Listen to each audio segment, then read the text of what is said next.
kebudayaan, iya kan? Sendiri-sendiri. Nah sekarang saya bertanya, apakah kedatangan Islam ini menghancurkan adat istiadat,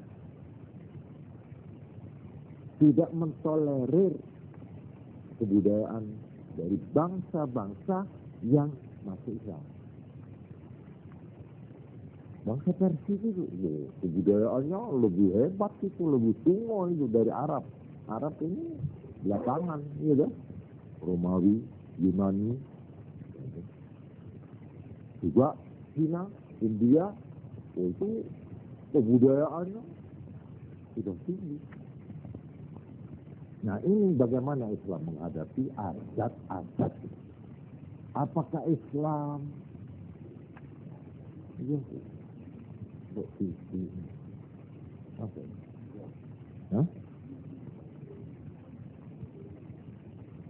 apakah Islam ini anti adat kebudayaan suatu bangsa? Ini pertanyaan. Apakah mentolerir? Nah, ulama-ulama menyebut sesuatu yang belum atau tidak ada di zaman Nabi, ya, itu disebut bid'ah. Bid'ah. Jadi bid'ah itu sesuatu yang baru, yang tidak terdapat di zaman Nabi, itu namanya bid'ah. Nah ini adat istiadat itu bisa juga dipandang dari sudut ini. Itu bid'ah. Jadi adat bangsa siapa saja yang di zaman Nabi tidak ada atau tidak ada dalil di dalam Quran hadis, itu bid'ah.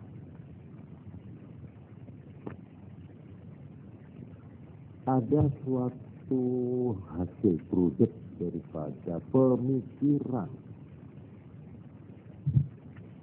ahli hukum Islam atau fuqaha, dan ini sudah menjadi satu kaidah, satu ancer-ancer, satu kaidah hukum yang berbunyi ini: al-'adatu muhakkamah. Adat itu diperkokoh. Gono gini dibenarkan atas dasar musyawarah. Jadi adat suatu bangsa, satu kelompok itu kalau memang tidak berbahaya diterima, diperkokoh malah. Contohnya lagi, sebelum Islam datang, orang Mekah, orang Arab sudah mengerjakan haji. Sudah ada haji, sebelumnya Islam sudah ada haji. Keliling Ka'bah, tawaf, ada. Ini sudah merupakan tradisi turun-temurun haji. Ini oleh Islam diterima, tapi diadakan perbedaan di sana sini. Jadi adat ini ada dua yang saya ingin terangkan ini. Jadi ada kaidah hukum al-'adatu muhakkamah. Kalau ada sesuatu pengeterapan hukum, ya ini harus begini. Sekarang kawin. Nek carane wong kene nek kawin ki piye? Ya jajak jarak, umpamane ya, jajak nggawa kembang, jajak nggawa ngene, dilinggone kuasi. Kalau sama tanya, apa ada dalilnya di dalam Quran dan hadis kemanten lungguh kuasi? Ada.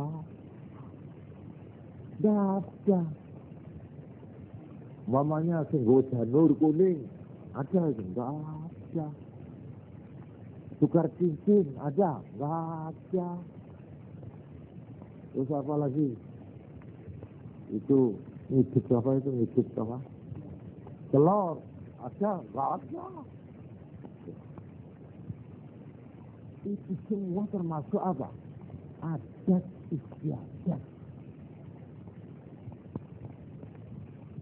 Sekarang saya tanya, dalile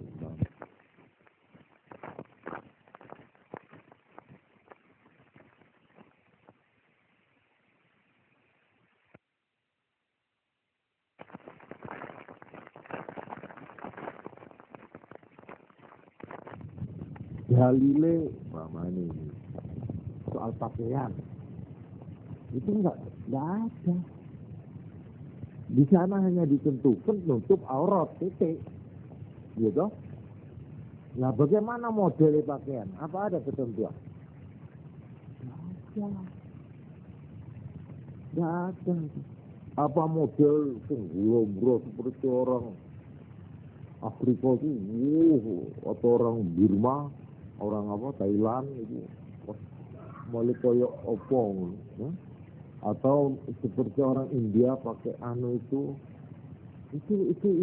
ada gitu, ya ada. Malah mau Jawa ini arep konsekuen nggak konsekuen. Kayak kopiah itu apa dikira itu Islam? Tidak. Itu kopiah itu kopiah berasal dari Kufah di Baghdad. Jadi pakaian ini dari Kufah itu menjadi kopiah, ya kopiah. Jadi impor juga itu. Jadi untuk ini maka saya ingin menguraikan di sini tentang bid'ah. Bid'ah itu ini juga adat termasuk di sini. Apakah adat istiadat itu termasuk bid'ah apa tidak? Nah, di sini saya ingin membacakan satu kaidah, yaitu sabda Nabi Muhammad sallallahu alaihi wasallam. Ini yang biasanya dijadikan pegangan itu. Untuk menolak termasuk itu yang saya tanyakan itu, ya. Yaitu sabda Nabi begini, man ahdatsa fi amrina hadza ma laysa minhu fahuwa raddu. Man ahdatsa, siapa yang membikin baru di amrina hadza, di dalam urusan kita ini, yaitu agama Islam, ma laisa minhu, sesuatu yang tidak termasuk daripada Islam, bahwa raddun, maka itu ditolak. Ini sabda Nabi ini terlalu singkat, ya. Sesuatu yang dibikin baru, model anyar, ya. Artinya yang di dalam zaman Nabi tidak ada, ya. Itu termasuk. Atau yang di dalam Quran, hadis tidak ada, maka itu raddun, ditolak. Nah, ini rame ini hadis ini menjadi pembicaraan topik. Ya apa ini maksudnya? Nah, akhirnya Imam Syafi'i, salah satu imam mujtahid, ahli hukum, sarjana hukum Islam yang ternyata paling banyak pengikutnya di Indonesia ini, yang disebut mazhab Syafi'i.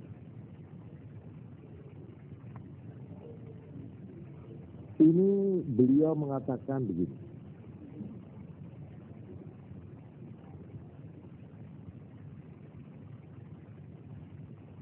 ma uhdisa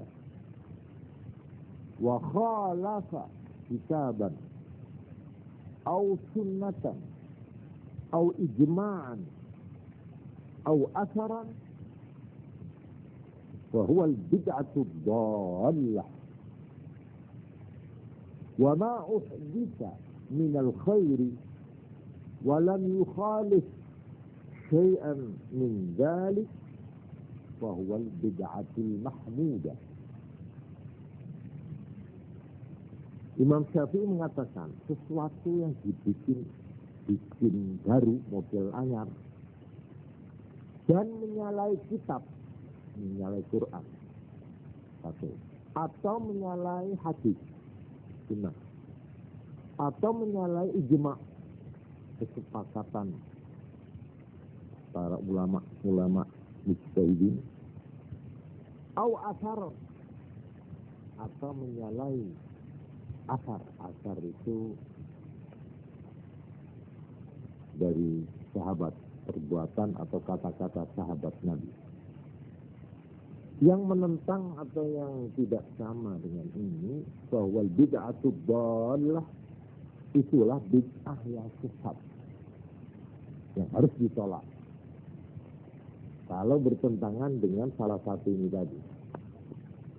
Tetapi apa yang dibikin baru yang berupa kebaikan dan tidak menyalahi salah satu tadi ini, 4, bahwa bid'atul mahmudah, itu bid'ah juga namanya, tapi baik, terpuji. Seorang imam ya, yang namanya Abu Muhammad Ibnu Abdussalam, beliau mengatakan,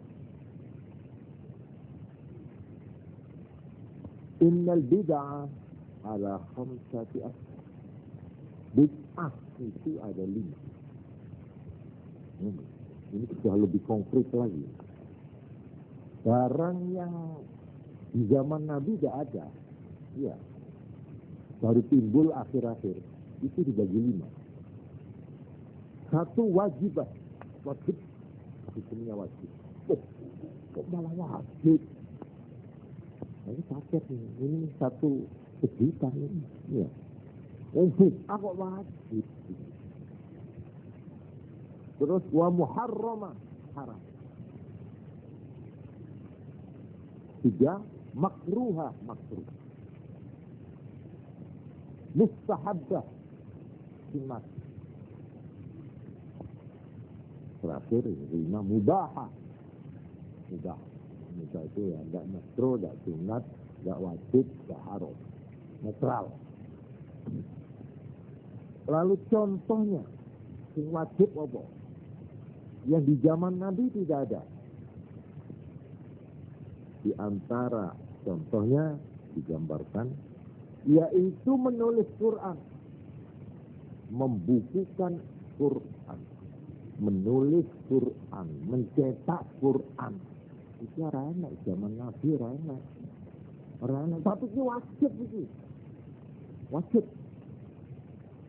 Juga kitab syariat, artinya hukum-hukum Islam, wajib dibukukan itu. Itu bid'ah, tapi wajib. Sebab ini kalau tidak dilakukan, Quran bisa lenyap. Kalau tidak ada kitab yang berupa kitab dicetak-cetak sekarang ini. Itu bid'ah itu loh. Di zaman Nabi tidak ada, apalagi percetakan di zaman Nabi tidak ada. Kertas saja nggak ada waktu itu. Apa yang harus ditolak? Malah tidak, menurut imam tadi wajib. Sebab dasarnya tablet menyampaikan ajaran agama itu hukumnya wajib. Jadi kalau sampai orang meninggalkan tablet, dosa. Padahal untuk itu, kalau Quran dan hadis ya tidak dibukukan, dicatat, ya juga hukum-hukum yang lain ini bisa terancam hilang. Ini contoh yang wajib.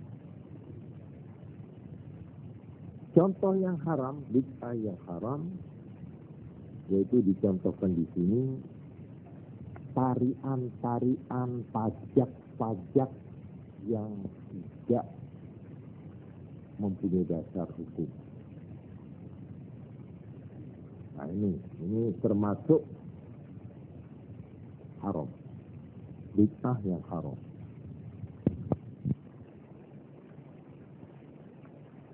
Itu menghias masjid. Masjid itu kembang-kembang, langgar termasuk itu kembang. Nanti akhirnya ada pemandangan gunung-gunung, pemandian akhirnya nanti seperti di YouTube itu nanti. Kalau orang berenang, nyonya, wah, jadi menghias malahan. Travel itu yang baik, polos. Jangan hias-hias kembang. Itu nak mau sembahyang bisa ngamun itu nanti, iya. Kalau lihat itu, nah ini termasuk menghias-hias masjid itu termasuk bid'ah yang makruh. Yang sunat,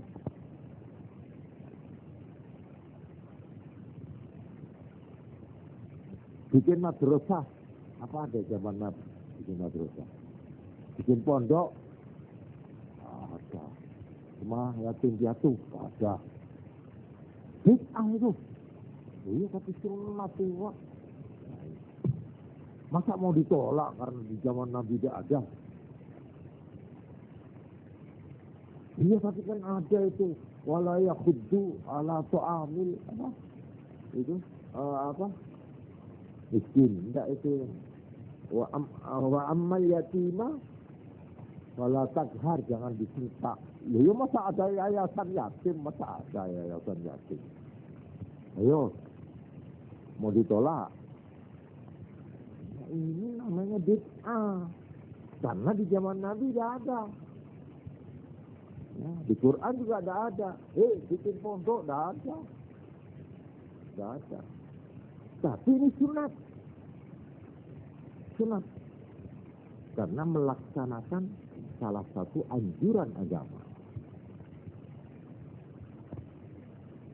Jadi semua kebaikan malah di kitab ini yang paling banyak dibaca di pondok-pondok. Mulutan, bid'ah. Mulutan itu bid'ah. Tapi bid'ah yang hasanah, baik. Di mana diceritakan sejarah Nabi, di mana diadakan mamanya ngejung bekah, ngejung pakaian, anak yatim, wow, bagus. Sebab kalau kita itu katanya, kalau pintu ini ditutup, berarti umat Islam ini harus pasif. Tidak ada akulturasi. Padahal waja'alnakum qabailah itu. Syu'uba wa qabailah apa? Lita'arafu, supaya kamu saling kenal mengenal. Ini namanya akulturasi. Mana yang baik dari sana kita ambil, jelek kita tolak. Ya ini ta'arafu. Ya kalau kita itu menolak, pokok ini zaman Nabi orang ini kita mau. Ya sudah tutupin jendela itu. Pintu juga harus tutup, berarti umat Islam akan terasing dalam peredaran kemajuan zaman. Dan saya kira tidak ada orang berpikir begitu, tidak ada. Saya kira tidak ada. Jadi bid'ah itu nanti dulu. Bid'ah dan bid'ah ada dua. Nah gitu loh. Adat istiadat itu pun ada dua. Ada yang bertentangan dengan Quran. Nah ini. Atau bertentangan dengan hadis, sunnah. Atau bertentangan dengan ijma. Atau bertentangan dengan qiyas, analogi. Atau bertentangan dengan asar. Zaman sahabat.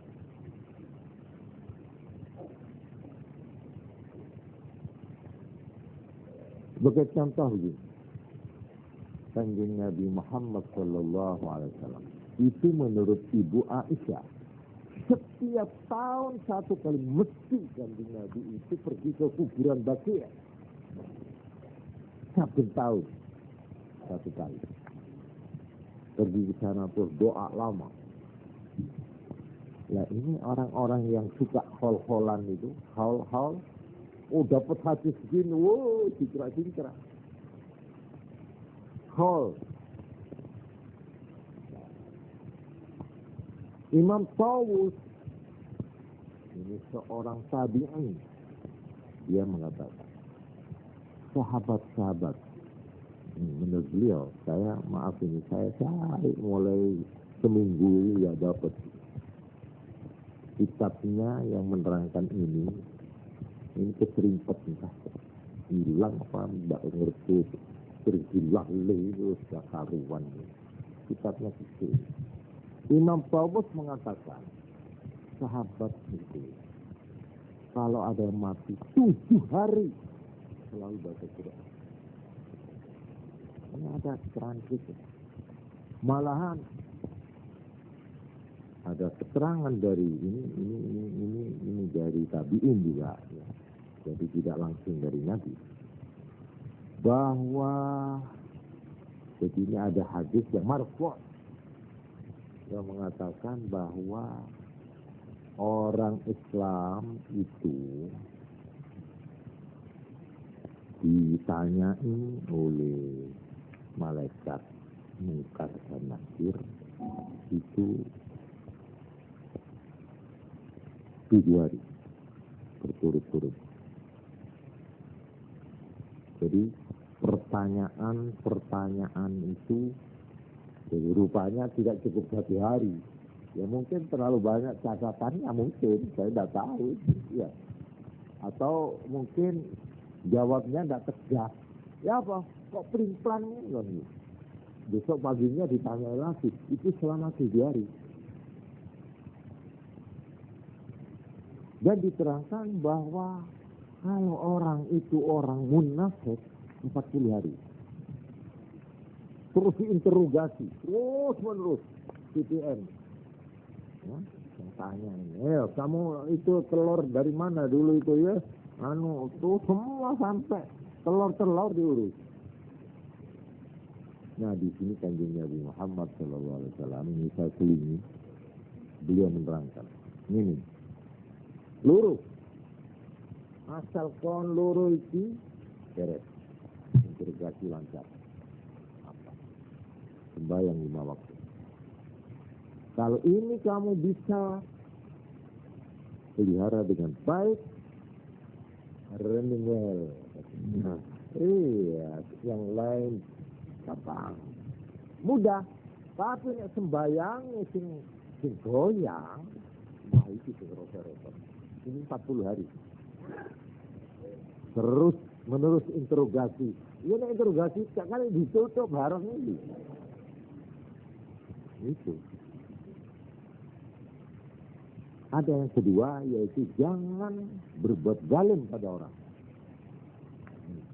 dua ini pokok masalah ojo ngani ngoyo nang wong ojo jupuk barang wong ojo memperlakukan orang pokoknya kalau cara bahasa sekarang hak asas hak asasi orang lain jangan tidak jadi kalau sudah ada barangnya orang katut orang itu ditipu sampai akhirnya harganya melebihi dari yang tak mesti. Wah ini berat. Jadi 2 katanya Nabi. Ya, soal ini, soal sholat dan soal segala. Kalau ini kita bisa, yang lain itu insya Allah running well dan bisa beres. Ya wis gak apa-apa sih. Ya kita pun kalau oleh sembahyang temenan gak wis karena wis itu. Nah, mungkin begitu ya. Ya jadi mungkin saja ini saya cuma ngawur ini ya. Nah ini keterangan begini. Baiklah. Kalau umpamanya kita tidak mau menerima, enggak. Itu mana hadisnya itu mana marfu saya sudah dalil ya. Itu adab.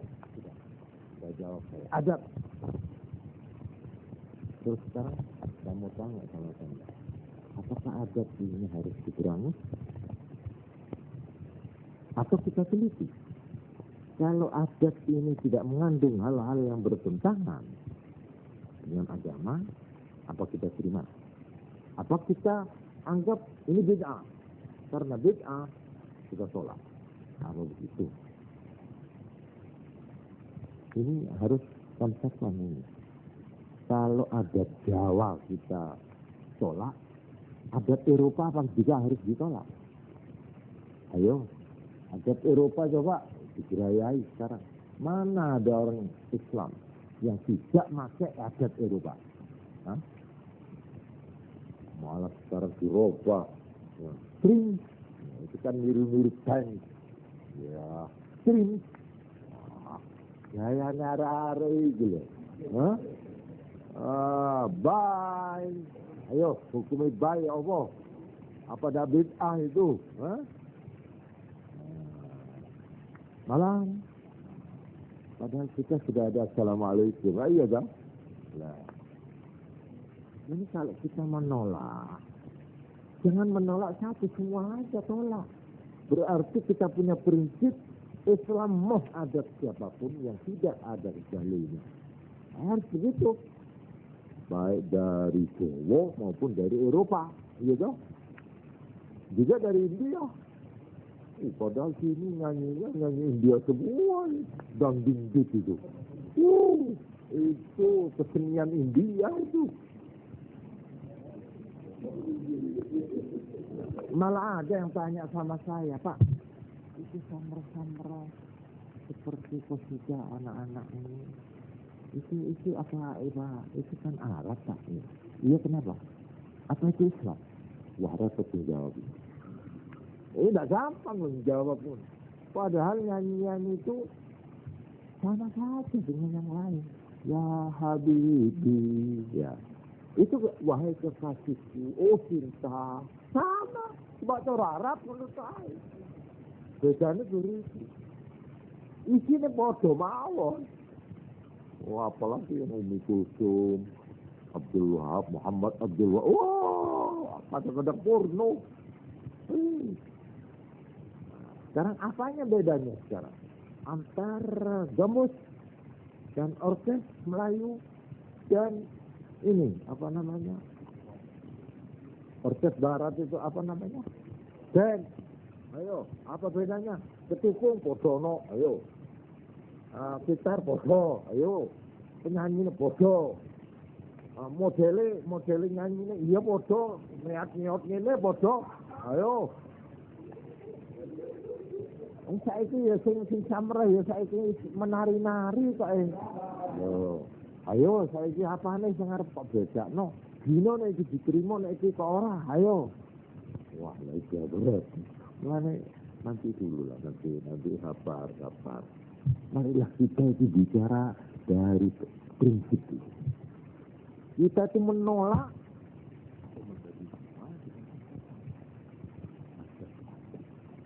ada baru. Adat yang di zaman Nabi tidak ada. Nah, disinilah maka saya kalau menjawab pertanyaan ini, kok jajak selamatan kumpul-kumpul nyelameti, apakah ini ada dalilnya apa tidak? Nah, saya ingin meninjaunya dari sudut isi. Begini, saya kira saudara-saudara pernah mendengar cerita bagaimana Wali Songo itu berhasil menyebarkan Islam di tanah Jawa, yang tanah Jawa ini 1000 tahun mengikuti agama Hindu. Sudah 1000 tahun.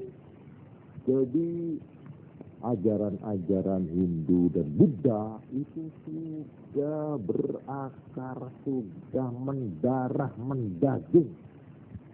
Kok iso diterobos Islam ini? Islam barang baru datang, padahal sini sudah merupakan benteng yang kokoh. Kok bisa Islam ini masuk? Masuknya aja sudah gumun kita ini. melihat kukuhnya benteng kebudayaannya, secara kultural, secara kebudayaan, secara peradaban, ini sudah cap Hindu, Buddha dan animis. Ya kok Islam lebih. Itu sisi. Lu yang aneh lagi, Islam yang masuk itu berkembangnya begitu pesat. Cocok Islam itu. Ini kan tak ilok. Boy, dungo boy kok sing mandi men.